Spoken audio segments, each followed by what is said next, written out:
Muy buenas noches, ¿cómo están? Bienvenidos a todos ustedes quienes se han dado cita el día de hoy a este seminario impulsado por la Sociedad de Ingenieros de Bolivia, Departamental La Paz, Evaluación de Estructuras Existentes de Hormigón Armado.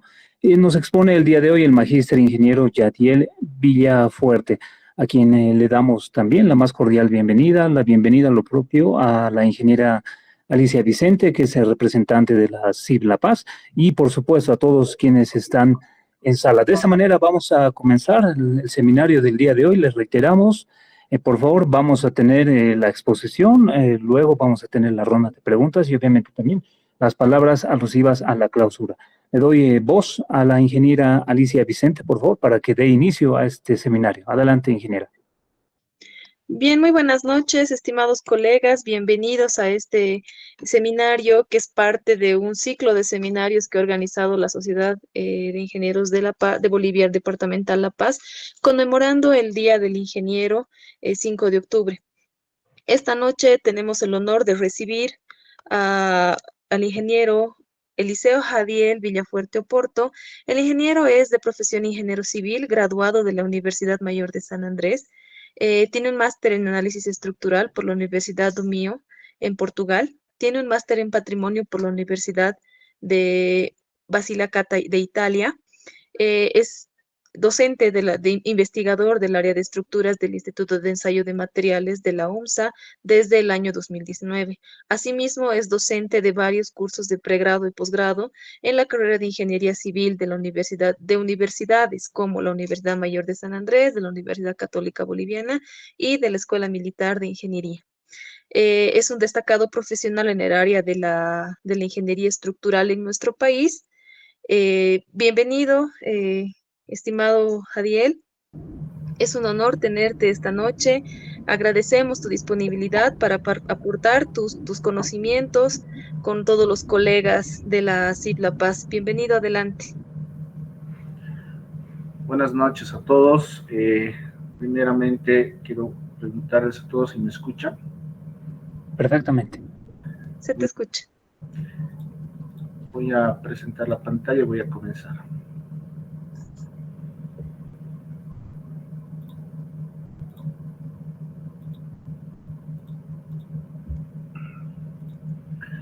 Bien, en primer lugar quiero agradecer la invitación de la Sociedad de Ingenieros de Bolivia por permitirme compartir estas pequeñas diapositivas que he preparado justamente para explicar un poco sobre lo que es la evaluación de estructuras existentes de hormigón armado. Un saludo cordial a todos los colegas, estudiantes, amigos que nos están viendo también por las redes sociales. Y pues no, nada, quedo agradecido por esta invitación. Me honra más bien a mí haberme invitado a una de nuestras sociedades más reconocidas a nivel nacional, como es la CIB La Paz, una de las más grandes, por no decir la más grande de Bolivia. Y bueno, estamos prestos justamente para explicar un poco sobre esta temática muy cuestionada, tal vez muy delicada en algunos casos, ¿ya? Hay que ser realistas cuando hablamos de evaluación estructural, estamos hablando de que van a existir problemas en la edificación, ¿no? Y esos problemas se deben a muchos factores. Muchos pueden decir los daños, las causas ambientales, otros pueden decir la mala ejecución, otros pueden decir un mal cálculo, etcétera, pero el daño ya está hecho y hay que, tener las herramientas necesarias para encarar el problema desde un punto de vista neutral, ¿sí? Y con la buena práctica ingeniería. Entonces, he preparado unas diapositivas que tratan de explicar más o menos una metodología para realizar la evaluación y qué conviene y qué no conviene realizar con estas metodologías y hasta qué punto se puede llegar y qué es lo que nos espera en el futuro, ¿sí? Porque recuerden que estamos en una época digital, los instrumentos han disminuido costos, bueno, no en este momento, pero a diferencia de algunos años atrás, de unos 10, 20 años atrás, los instrumentos han bajado, la instrumentación ha reducido costos, lo que sí se ha crecido es la manutención, el mantenimiento y operación de sus equipos. La inteligencia artificial ha entrado con fuerza y ahora se desarrollan redes neuronales justamente que nos permiten o que nos permiten evaluar, ¿no? Ya de una manera más sistemática, pero siempre de la mano del criterio ingenieril que nosotros tenemos como ingenieros. Entonces, voy a iniciar con dos definiciones bastante sencillas que dentro de lo que es la patología y terapia de las construcciones. Primero, vamos a hablar de patología, obviamente patología estructural, estamos en el campo de la ingeniería estructural, porque la patología puede ser también médica, pero tenemos sinónimos en común, ¿de acuerdo? Puede ser definida como la parte de la ingeniería que estudia los síntomas, los mecanismos, las causas y los orígenes de los defectos de las obras civiles, o sea, es el estudio de las partes que componen el diagnóstico del problema. No se nota, pero aquí abajo están las referencias, tal vez se han borrado, pero están las referencias de donde yo he extraído justamente los textos, ¿no?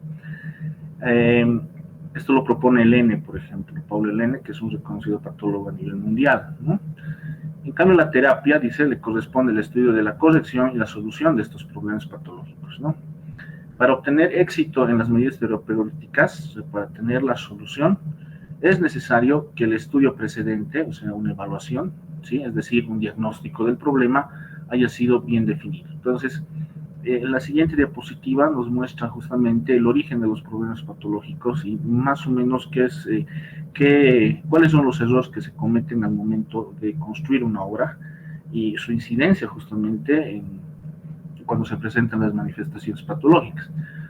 Según este autor, un 40% de los errores se desarrolla en proyecto, ¿no? Es decir, en la parte de diseño estructural, en la parte de concepción, en la parte de estructuración, etcétera, ¿ya? Un 28%, según este autor, uno manda a la ejecución, malos materiales, malos acabados, etcétera, ¿no? 18% lo atribuyen necesariamente a los materiales, ¿no? Ya sea si es hormigón armado, ya sea la calidad del hormigón o la calidad del acero de refuerzo. El 10% tiene que ver con el uso de la edificación, es decir, si se ha proyectado, se ha diseñado para un uso específico y posteriormente, después de un cierto periodo de tiempo, se ha cambiado el uso de la edificación, que es el problema común que nosotros tenemos también aquí en nuestro medio, ¿no? Y un 4% a la planificación en obra, ¿de acuerdo? Entonces, esta es una torta bastante particular, pero que tiene, digamos, podríamos decir no números exactos, pero un aproximado de los problemas o el origen de los problemas patológicos en la construcción. Puedo enumerar varias situaciones de manifestaciones patológicas, ¿sí? Se pueden enumerar varias, pero aquí podemos ver, por ejemplo, mala ejecución de obra, ¿sí? Podemos ver deformaciones en las estructuras que generan justamente el aplastamiento de los tabiques o el deterioro ante condiciones ambientales que, como ustedes pueden ver ahí, exponen el acero de refuerzo, que es uno de los componentes principales que provee la resistencia al hormigón, ¿verdad? Entonces, puedo mostrar muchas fotografías, no lo voy a hacer, quiero que sea, digamos, enfocarme netamente en que nosotros tenemos un problema como estos, ¿ya? Estas son fotografías de aquí de obras de la ciudad de La Paz, ¿no? Entonces, esto es muy común en toda Bolivia, ya sea en Santa Cruz, ya sea en Cochabamba, ya sea en La Paz, siempre vamos a tener este tipo de problemas, ¿ya? Y no tratemos de echar la culpa justamente al ingeniero que lo ha construido, ¿no? Que puede ser una razón, sino que se suma a eso varias opiniones, varios criterios de los cuales nosotros podemos agarrarnos y decir, este es el problema, ¿no? Porque eso se va a hacer después de un paso que es la evaluación estructural.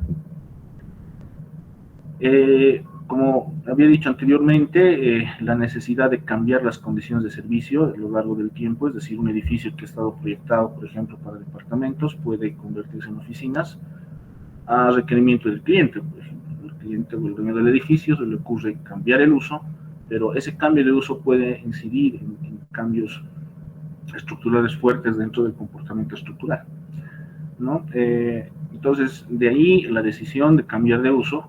Los factores también naturales, por ejemplo, los sismos, acciones ambientales como el viento excesivo, por ejemplo, puede ocasionar obviamente problemas, ¿no? Tensionales en los elementos estructurales, ¿ya?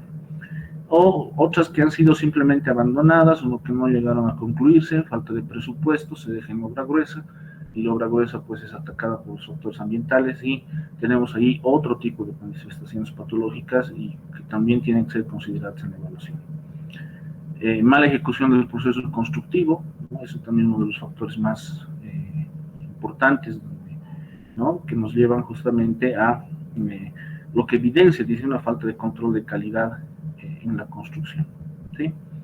Entonces, cuando el cliente viene a solicitar un informe o investigación acerca de cómo funciona, cómo está su estructura, es porque hay dudas respecto al nivel de seguridad, ¿no?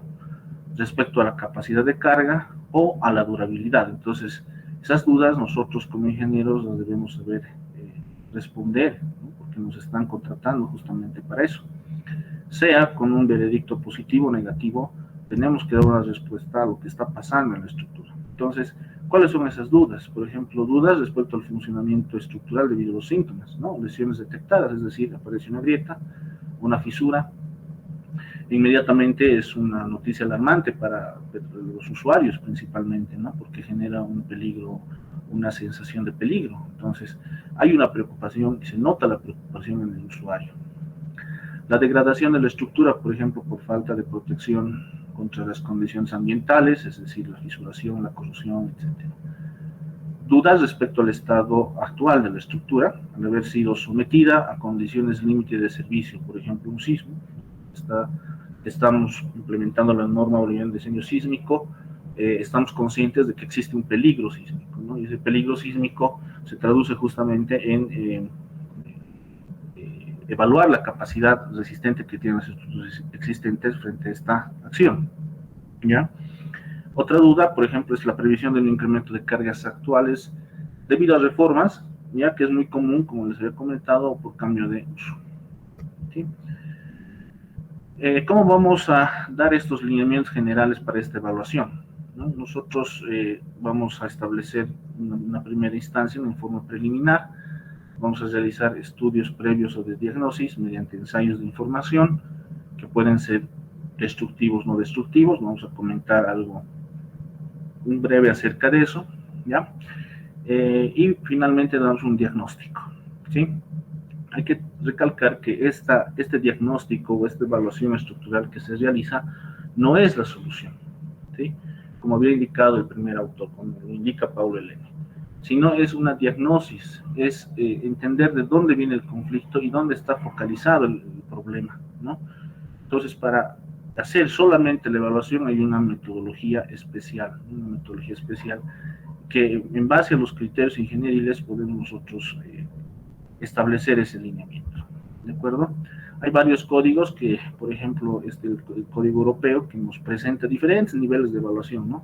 Desde una simple inspección visual hasta la monitorización en tiempo real, ¿sí? Entonces, es una serie de pasos, de caminos, de niveles de evaluación que tenemos que ir aprendiendo según nuestras posibilidades, ¿no? Nosotros podríamos decir que volvemos expertos solamente en inspecciones visuales, ¿no? Es una de las ventajas, por ejemplo, de la inspección visual con criterio, ¿no? Después podemos ir a metodologías un poquito más avanzadas y a ir a modelos numéricos, y a ir a combinación de modelos numéricos y datos de campo. Ya podríamos ir también a calibración de modelos y por último ya un análisis, por ejemplo, el nivel 5, que es uno de los más complejos, aplicar la probabilidad, ¿no? Y la seguridad, ¿no? Frente a las acciones, proveyéndonos de la data suficiente de instrumentación que nosotros coloquemos en los edificios, ¿no? Que no está muy lejos, como les dije, Chile tiene varios edificios instrumentados que dan reportes en tiempo real sobre las condiciones actuales de la edificación, ¿sí? Bueno, entonces, en ese sentido, bueno, he tratado de buscar algunos manuales que pueden servir como guía, porque obviamente son códigos americanos que no están normados, o sea, no son, si bien son guías, no son normas, pero estas guías nos dan un lineamiento sobre qué es los pasos que nosotros debemos seguir, ¿no? Es norma para Estados Unidos, ¿no? En Estados Unidos se cumplen estas normativas, pero en Bolivia pueden ser cuestionables por por ejemplo, ecuaciones que no se aplican a nuestro medio, etcétera. Se puede discutir estos documentos de manera amplia, ¿no? Cada uno de estos documentos, por ejemplo, la CI 562, que es un código que se encarga de la evaluación y de reparación y rehabilitación de edificios existentes de hormigón, ¿no? La ACI 437, en cambio, solo evalúa la resistencia, ¿no? Solo evalúa la capacidad resistente de sus materiales, ¿sí? Y la ACI 369, que es similar a la 562, pero ya enfocado a un análisis sísmico, ¿no? Y estos fascículos de la ACI, que son guías complementarias a las normas, por ejemplo, esta guía del código 562 es como un manual que tiene la norma para aprender justamente a utilizar esta normativa, ¿no? Entonces son varios documentos que ustedes pueden ir encontrando en la página oficial de descarga de la ACI, pueden adquirirlos mediante un pago adicional y empezar a estudiarlos, ¿no? Que es un buen recurso de conocimiento. Dentro de estas recomendaciones pues van a existir diferentes técnicas de identificación de la capacidad resistente de estructuras de hormigón armadas. Es decir, a mí lo que me interesa es saber cuánto resiste, ¿no? Y después hasta cuánto puede elevar o hasta cuánto puede aguantar, ¿no?, el edificio frente a una determinada acción. Entonces vamos a ir paso por paso. El primer paso siempre es una inspección y diagnóstico. A mí me gusta mostrar este gráfico porque nos muestra la evolución histórica de la edificación. Siempre hay que estar enfocados en la historia. Para mí creo que es una de las herramientas más poderosas que tiene el ingeniero, ¿ya? Deberíamos tener una materia que se llama historia de la ingeniería estructural, porque se puede aprender mucho respecto a los procedimientos constructivos, por ejemplo, que se tenían antes, y elaborar este tipo de mapas o este tipo de esquemas donde nos muestra justamente la evolución histórica constructiva de una edificación desde su creación hasta el estado actual. Entonces podemos identificar añadidos, podemos identificar modificaciones, etcétera, y esto es muy, muy bueno hacerlo en una estructura de hormigón armado, porque a diferencia de las construcciones históricas, por ejemplo, conocemos la geometría respectiva, ¿verdad? Las fotografías pueden mostrar algunas, por ejemplo, situaciones constructivas de la época. En ese sentido, como ustedes pueden ver, estas son fotografías que he extraído de internet, ¿sí? Aquí podemos ver la construcción del Banco Central de Bolivia, las armaduras que han utilizado, el armado respectivo de algunos de los elementos estructurales, las excavaciones, el tipo de suelo, podemos identificarlo justamente ahí también, etcétera, ¿no? Esta información es muy valiosa y que permite realizar una evaluación a detalle, ¿no? Aquí también esta la saqué de la página de Galindo Ingeniería, ¿no?, que tiene bastantes fotografías de este permanente de este ingeniero muy, muy famoso aquí en nuestra ciudad, que ha construido justamente estas edificaciones singulares, ¿no?, como era el ingeniero Mario Galindo, ¿no? O la piscina de Alto Brajes, que fíjense, hasta nos muestran y son bien, tienen la cortesía de mostrarnos estas fotografías, ¿no?, que son prácticamente, podríamos decir que son patrimonio de la ingeniería boliviana, ¿no? Entonces, esta información siempre es bueno tenerla, porque nos ayuda justamente a identificar el problema, a identificar el proceso constructivo, ¿no? Los planos estructurales o los planos existentes siempre tienen que estar en la mesa del propietario, ¿no? Siempre tiene que haber unos planos existentes, ya sea de la arquitectura o de la parte estructural, ¿no?, sanitaria, eléctrica. En todos los casos, la mayoría de los casos que he evaluado, que he tenido la posibilidad de participar, solo se tiene la arquitectura, ¿no? Y difícilmente se guardan los planos estructurales, son pocos los que tienen esa información al respecto, ¿no? Entonces, la recomendación sería a los propietarios de los edificios, a las asociaciones de copropietarios, que traten de buscar esta información, porque a futuro realizar un relevamiento de la información es muy caro, ¿no? Y podemos evitarnos realizar eso si es que tenemos información del edificio, ¿no? Tanto de la arquitectura, de la parte de estructuras, de la parte sanitaria, de la parte eléctrica, ¿no?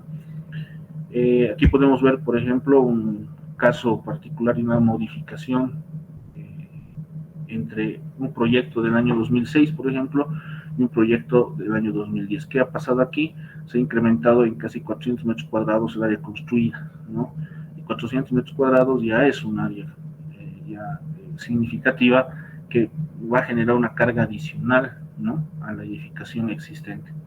Entonces, todas esas cuestiones hay que ir revisando de a poco, hay que ir viendo la historia del proyecto arquitectónico, que también es importante. Posteriormente se realizan unas fichas patológicas de las manifestaciones. Podríamos tener toda una sesión de cómo armar estas fichas también y ver los problemas que se presentan, ¿no?, en una edificación, por ejemplo, las patologías, los deterioros, las fisuras, etcétera, ¿no? Es una metodología muy completa que se tiene, ¿ya? Para evaluar la resistencia, porque lo que nos pide el cliente generalmente es la resistencia del hormigón y del acero, necesitamos realizar ensayos destructivos y no destructivos, ¿no? Son técnicas que se utilizan justamente para evaluar la resistencia. Hay una normativa abundante sobre esta temática. Uno de los ensayos, digamos, que todo el mundo utiliza es la esclerometría, ¿no?, que consiste en un martillo esclerométrico tipo Smith, ¿ya? Por una energía de rebote, ¿no?, nos indica esa energía y un número que nos representa, digamos, un valor, y solamente reportaría la dureza superficial del elemento donde ha sido ensayado. Pero poco se habla, por ejemplo, de la calibración del esclerómetro. Poco se habla, por ejemplo, de estos comentarios que dicen que no existe una relación simple y directa entre lo que has tú obtenido con la esclerometría y la resistencia a compresión. Muchos utilizamos estos gráficos y creemos que ya tenemos la resistencia del hormigón con este simple ábaco, ¿no? Cosa que está, desde mi punto de vista, está alejado de la realidad, ¿no? Alejado de la realidad, y eso es muy cuestionado, muy discutido. Por ejemplo, sin ir muy lejos, busquen en YouTube el video del coloquio sobre el esclerómetro que lo ha hecho al Compat Bolivia, reuniendo a 4 expertos sobre esta temática de la esclerometría. Todos tenían un punto de vista diferente, ¿no? Entonces dependerá sobre qué criterio tú utilizas estos valores. Pero lo dice claramente, por ejemplo, la ACI 437. No existe una relación simple y directa entre el número de rebote y la resistencia a compresión. Lo dejo ahí porque no voy a entrar a detalles de esta temática, pero sigue siendo el ensayo más utilizado, el más barato, porque el costo del ensayo es relativamente muy bajo, ¿ya? Pero es muy cuestionado respecto a cómo se obtiene la resistencia, porque recuerden que el esclerómetro es un indicador de dureza superficial, ¿no? Entonces, llevar dureza superficial a resistencia, esa es la discusión de este problema, ¿no? Y que obviamente ahí podemos identificar oportunidades de investigación, oportunidades de discusión, ¿no?, oportunidades de generar una normativa propia, porque obviamente utilizamos normativa extranjera para este ensayo, ¿no? No hay una norma boliviana, hasta donde yo tengo entendido, para realizar este ensayo, ¿sí? Detección de armadura. Aquí hay una ligera diferencia entre detectar metal y detectar armadura. Este aparatito de aquí detecta la posición de la armadura, solo la posición. Pero este otro aparato, aparte de detectar la posición, te detecta el diámetro y el recubrimiento, que son parámetros clave para uno. Por ejemplo, el diámetro para una evaluación estructural y el recubrimiento, por ejemplo, para realizar modelos de durabilidad de las estructuras, ¿no? Entonces, el recubrimiento es un indicador muy poderoso que nos puede dar luces sobre el tiempo de vida útil que tiene una estructura, obviamente combinados con otros datos de durabilidad, como potencial de corrosión, como la carbonatación, etcétera, ¿ya?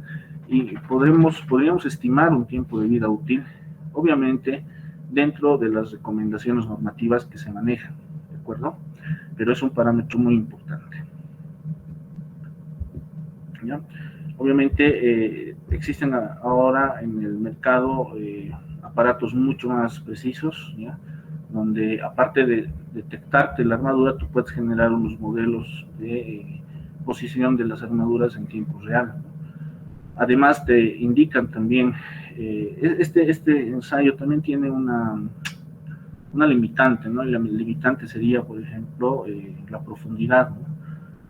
Algunos equipos llegan hasta 8 centímetros de profundidad de auscultación, Entonces, pasados los 8 centímetros, el equipo te reporta prácticamente error o que no ha detectado nada, sabiendo nosotros que hay armadura ahí, ¿no? Porque es evidente que en un elemento estructural, en un muro de contención de hormigón armado, sí va a haber armadura, ¿no? Entonces, eso también es algo por una limitante de estos equipos.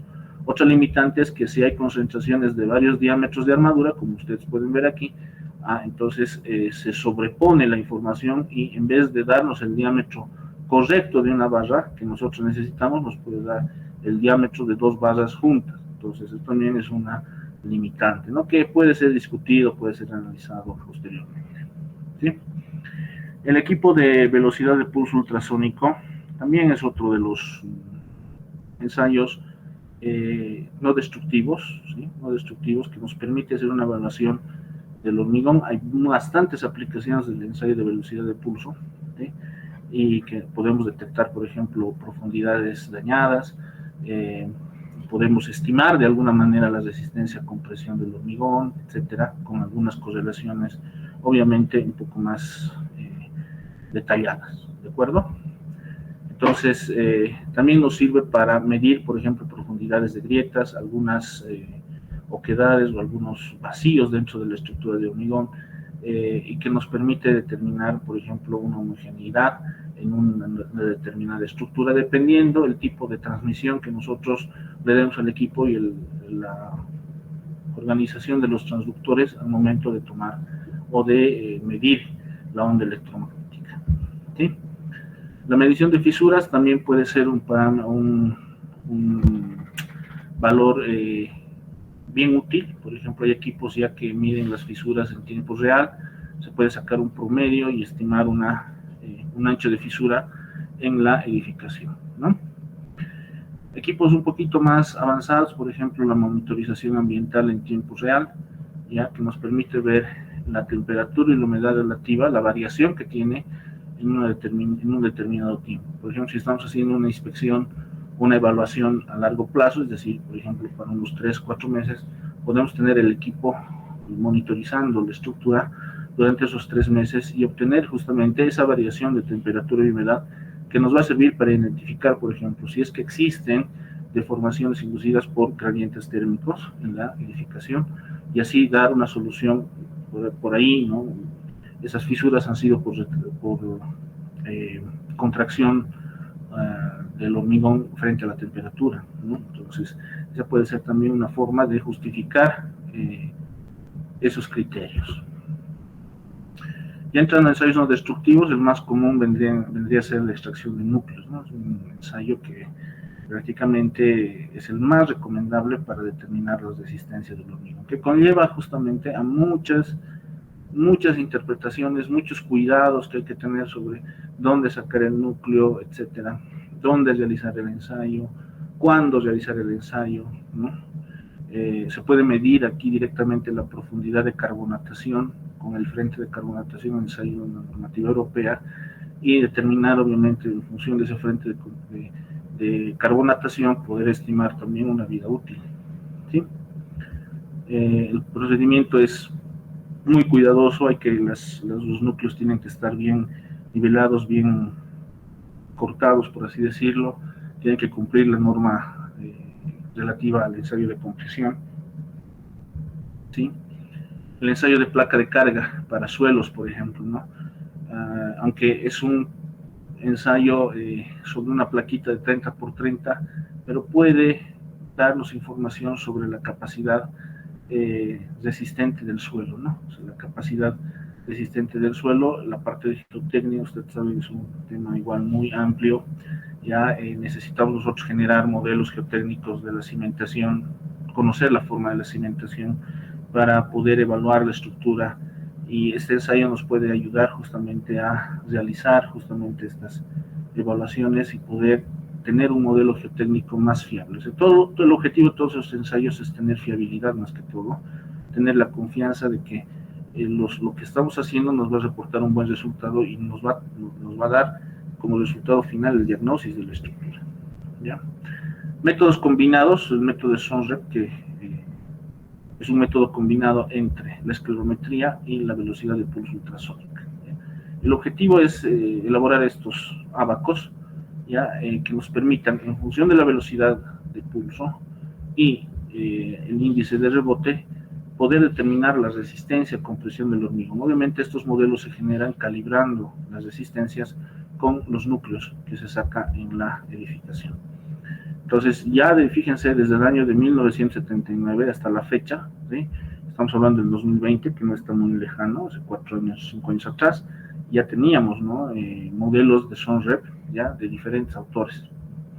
Actualmente también se está trabajando, ¿no? Universidad Católica, por ejemplo, una quesista, Gracia Mendizábal, ha encontrado una relación bastante particular, ya bastante útil, ¿no? Estamos utilizándolo actualmente, es una de las primeras ecuaciones, podríamos decir, del método combinado. Esperemos que saquen más, ¿no? Nosotros en el instituto también estamos trabajando en eso, para determinar modelos SONREP y así evitarnos sacar núcleos, ¿no? El objetivo es utilizar netamente los ensayos no destructivos, pero con una cierta holgura, con un cierto error, un cierto margen de error, ¿sí? Una vez que tienes toda esta información, lo que tú empiezas a hacer es a centralizar la información, ¿no? La data colectada puede ser muy amplia, y hay que saber sintetizar y hay que saber centralizar la información. Por ejemplo, la ubicación de todos los ensayos que se han hecho, la determinación de las propiedades mecánicas, tanto del hormigón como del acero, ¿sí? En una determinada edificación. La posición de los ensayos, porque el que revise el informe va a querer saber dónde has extraído el núcleo, dónde has realizado el ensayo de pulso ultrasónico, dónde has detectado las armaduras. Entonces hay que ser bien específicos en la entrega de la información. Los huecos que generan o que se generan justamente al momento de extraer los núcleos deben ser tapados, ¿no? Por así decirlo, deben ser renovados o deben ser rehabilitados utilizando un puente de adherencia y un mortero de baja retracción, ¿no? De baja contracción. Esto para justamente no dañar la columna o la viga donde se ha hecho el ensayo. Las armaduras también tienen que estar auscultadas, hay que hacer obviamente esquemas de las posiciones, de la estimación de la cantidad de armaduras que se tenga. Si el cliente quiere, por ejemplo, saber más acerca de la capacidad resistente, no solamente se realizan estos ensayos, sino que hay otros, como las pruebas de carga, que son ensayos ya un poco más, no invasivos, pero sí muy de mucho cuidado, ¿ya? ¿Por qué? Porque si tú le metes carga a la estructura sin controlar la carga, puedes generar el colapso de la estructura, así que es un ensayo muy delicado, ¿no? Consiste en incrementar una carga en un determinado tiempo y retirar la carga en otro determinado tiempo. A ese intervalo se llama escalón de carga y escalón de descarga. En esos intervalos tú lo que vas a hacer es medir deformaciones desplazamientos verticales en un punto de referencia, ¿ya? Entonces puedes hacer diferentes esquemas de carga. Esta carga la puedes materializar con piscinas de agua, por ejemplo, la puedes materializar con sacos de arena, sacos de cemento, etcétera. Ya uno va generando, por ejemplo, el nivel de carga, porque no hay que hacer un ensayo de carga general, ¿sí? O sea, hay que hacer varios. En este caso, fíjense, se han utilizado dos niveles de carga, ¿ya? Un nivel de 3.125 y un nivel de 6.250, ¿no? Entonces, aquí, por ejemplo, los esquemas de carga que se han utilizado son para generar las solicitaciones que nosotros queremos estudiar y, por ende, los desplazamientos. Los transductores pueden ser analógicos o digitales. Estos son esquemas digitales, ¿sí? Instrumentos denominados LVDTs, conectados a un sistema de adquisición que nos miden en tiempo real justamente las deformaciones, ¿no? Aquí podemos ver la data o la ubicación de estos puntos de deformación y la medición respectiva bajo una losa de hormigón armado, donde encima se han cargado sacos de arena, ¿sí? Los sacos de arena, fíjense, están dispuestos, están siendo colocados con un maquinaria especial, obviamente por el peso, ¿no? Cada saco ha sido medido, fíjense aquí hay una medición de cada saco de arena para llegar a este nivel de carga. Entonces lo que se realiza justamente es una es una escalada, es una medición del nivel de carga. Aquí hemos justamente realizado 3 niveles de carga, pero nos hemos dado cuenta de que cuando hemos llegado al segundo nivel de carga ya las deformaciones no cumplían y entonces el ensayo tenía que detenerse porque ya estábamos entrando en un estado de plastificación y eso es peligroso, ¿no? Porque la estructura se puede llegar a deformar completamente. Entonces, con esos 2 niveles de carga hemos tenido que hacer análisis de resultados que viene a ser este, ¿no? Aquí pueden ver ustedes el desplazamiento vertical en un nivel de carga 1, el proceso de carga, la estabilización y el proceso de descarga. Y se nota clarito, ¿no? Aquí que no existe una recuperación total de la deformación, del desplazamiento, es decir, ya la estructura ya tiene un desplazamiento remanente. Después vamos al segundo nivel de carga, la estabilización y otra vez la descarga. Y fíjense aquí, la estructura se sigue deformando. Esta es la señal que nosotros cuidábamos justamente para ver si continuábamos o no con el tercer nivel de carga. Al final, al no cumplir las recomendaciones de la prueba de carga, que es una recomendación que te da al final, entonces no continuabas con la prueba de carga. Entonces el nivel 3 prácticamente se canceló, ¿no? Podrías hacer pruebas dinámicas, ¿sí? Aquí están las pruebas dinámicas de carga para sacar lo que nosotros conocemos como líneas de influencia. Fíjense, desplazamientos verticales en cada uno de estos transductores y ver cómo la carga dinámica cambia, ¿no? A medida que transcurre la carga por encima del nivel de medición. Y tenemos otras pruebas, ¿no? Podemos también tener, como les había dicho, no solamente materializarlo con sacos de arena, sino con piscinas. Este es un ensayo que también lo hemos hecho aquí. Yo lo hice en Portugal, ¿no? Cuando vivía allá, participé de una prueba de carga bastante completa y nosotros replicamos el mismo procedimiento, la misma metodología, porque la idea era esa, ¿no? Replicar lo que se había aprendido allá y pudimos hacer pruebas de carga controladas, monitorizadas y de diferente tipo, ¿no? Esta es una prueba de carga donde se ven varios escalones en función al nivel de agua de las piscinas, ¿sí? Y se miden las deformaciones en tiempo real y fíjense, podemos nosotros también tener una cierta información valiosa, ¿no? Y cosa que estos desplazamientos no superen los desplazamientos de normativa, ¿no? Lo que nos dan las normativas, ¿ya? Yendo más allá todavía, pues estamos haciendo un recorrido general, la medición de vibraciones, que también es importante, más aún para los que quieren hacer una evaluación sísmica, ¿ya? Y un refuerzo sísmico, necesariamente tienen que ser un análisis modal operacional, ¿no? El análisis modal operacional es un procedimiento donde se agarra la vibración blanca, así lo llamaremos, el ruido de la estructura, y en función al ruido de la estructura se generan los modos de vibrar. Esos modos de vibrar son clave para calibrar el modelo numérico, porque si estamos hablando de un refuerzo sísmico, estamos hablando de que hay que conocer muy bien la estructura a ser reforzada, ¿no? Entonces estas vibraciones las vamos a obtener a partir de unos medidores bien sensibles que son denominados los acelerómetros. Estos acelerómetros pueden estar dispuestos en diferentes posiciones, dependiendo la vibración que nosotros queremos captar, ¿sí? Pueden ser vibraciones en X, en Y y en Z, ¿ya? O aceleraciones. Entonces vamos a sacar modelos experimentales, ¿sí? Frecuencias experimentales, y estas frecuencias experimentales las comparamos con las frecuencias numéricas, y mediante un criterio de aceptación, podríamos decir, ¿sí? Que se utiliza mucho en ingeniería dinámica, ¿sí? En ingeniería sísmica, podemos calibrar ya sea un parámetro conocido como la resistencia al hormigón, el modo elástico. Generalmente es el modo elástico el que se va a hacer, que va a ser parámetro de calibración respecto a los modos de vibrar que se generan en la estructura. Entonces, lo que ustedes ven aquí en esta columna son modos experimentales que son extraídos de la medición de aceleraciones, y estos son los modelos, las frecuencias numéricas, ¿sí? Que han sido elaboradas en un modelo como el SAB, el SIP, etcétera, y que hay que compararlas. Fíjense, hay relación coherente, ¿no? Entre los modos traslacionales, los modos verticales, horizontales, etcétera, ¿no? Entonces, ese es un procedimiento que netamente hay que realizarlo. Con esa data y teniendo esa información, puedes realizar un modelo calibrado, ¿no? Y empezar a realizar una modelación poco más afinada, ¿no? Ya conociendo los materiales, por ejemplo, puedes colocar los materiales con los que realmente están construidos los elementos estructurales, y no un ideal, ¿no? Y un ideal es un eje C'21 de Pascal, ¿no?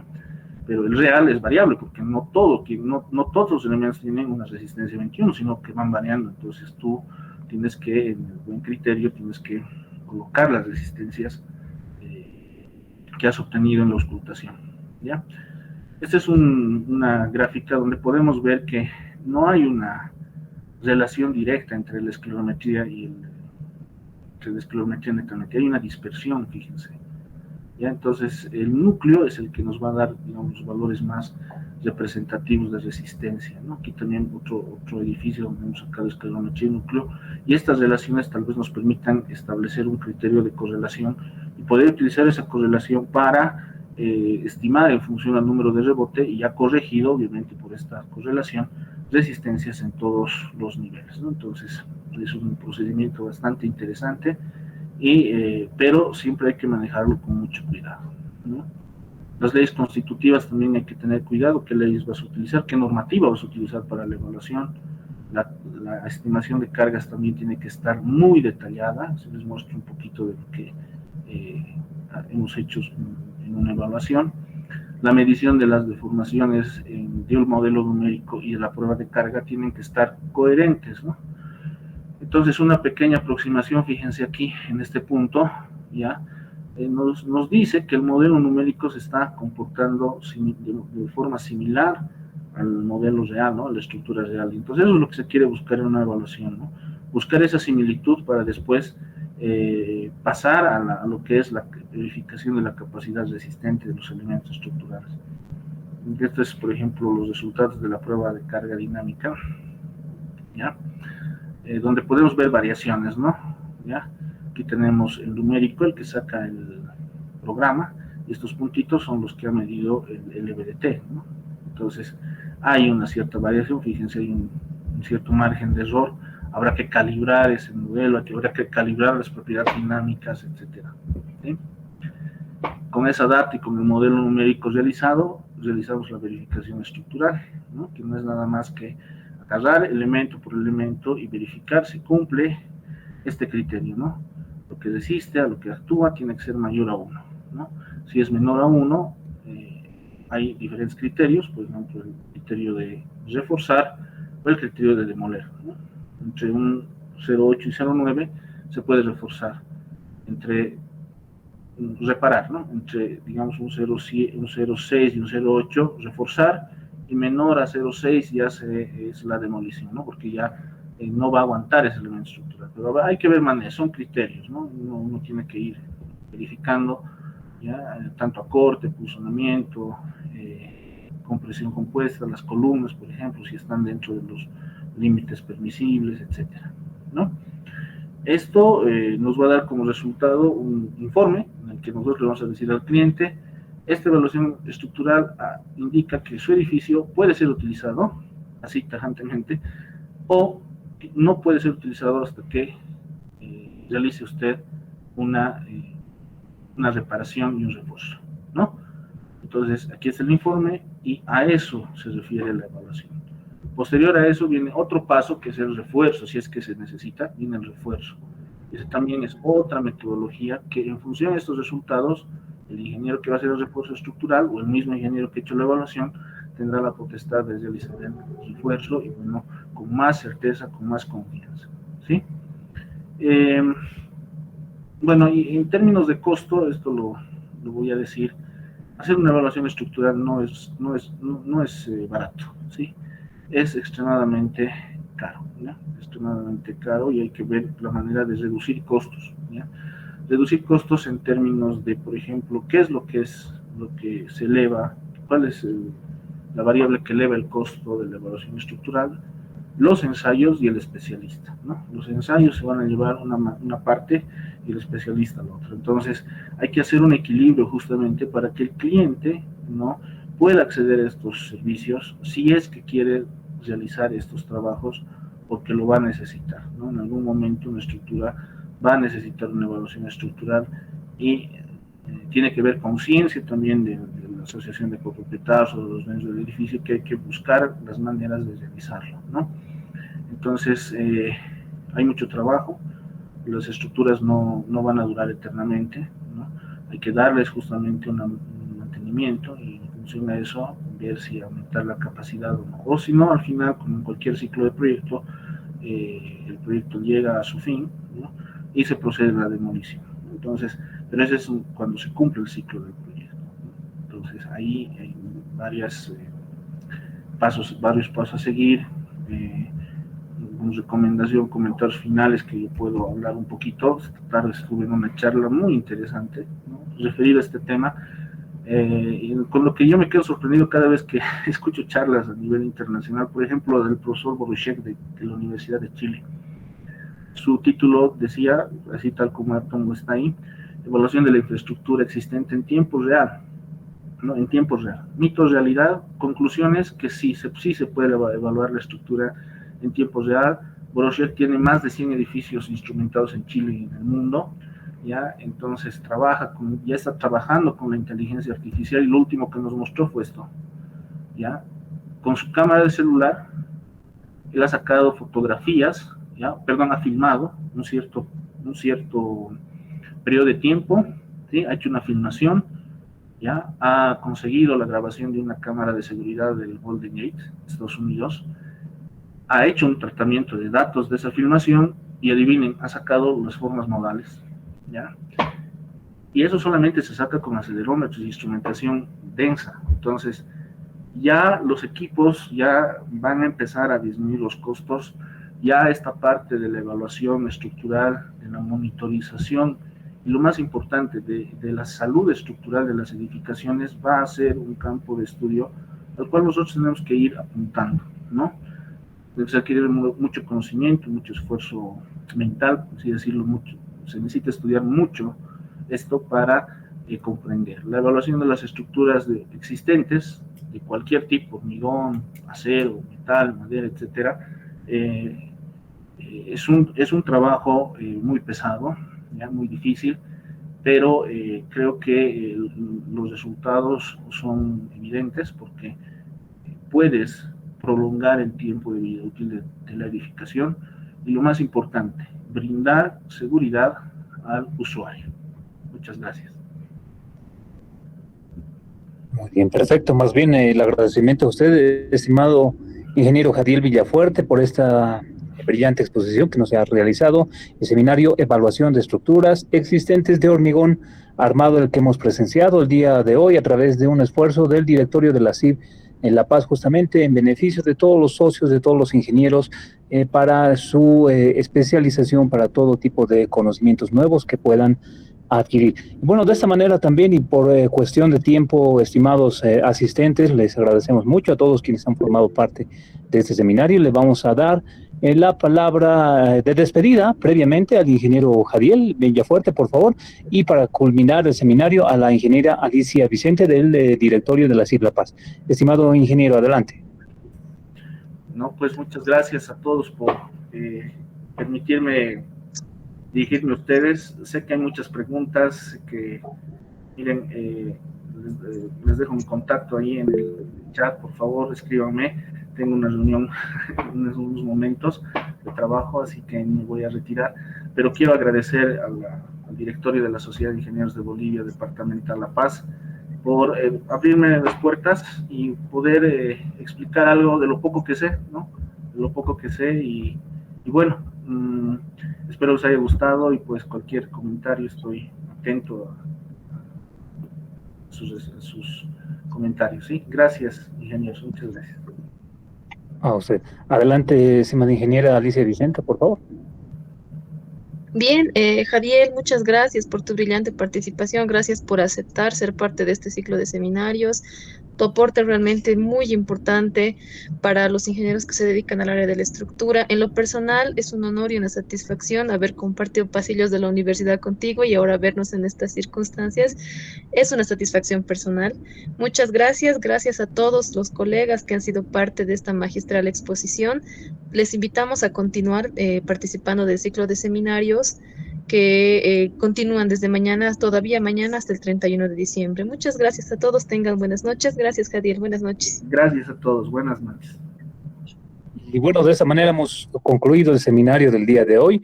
Agradecemos la participación de todos ustedes, estimados ingenieros.